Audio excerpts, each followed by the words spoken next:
วันนี้พาพี่พ่อน้องมาเบิ่งหญ้าเก่งพี่น้องหญ้าเก่งเก่งอีหลีหญ้าสนิทนี่สีดคุ้มบ่อยู่เต็มไหนาคือเก่ามาเบิ่งพี่น้องเด้นี่คือหญ้าเก่งพี่น้อง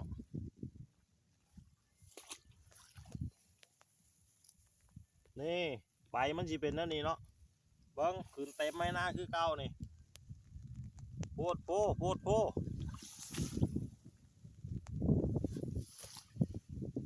เต็มไหนา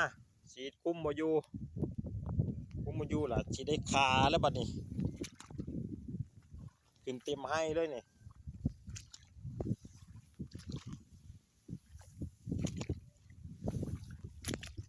จักเขาเอิ้นว่าหญ้าอีหยังอันนี้หญ้าชนิดอื่นบ่เห็นพี่น้องเห็นแต่เพิ่นนี่แหละนี่โพแห้งโอ้นขอบักใหญ่ตัวนี้ก็สีดบ่ได้ฝนตกลิ้นพี่น้องพายุเข้าหลายมือแหละ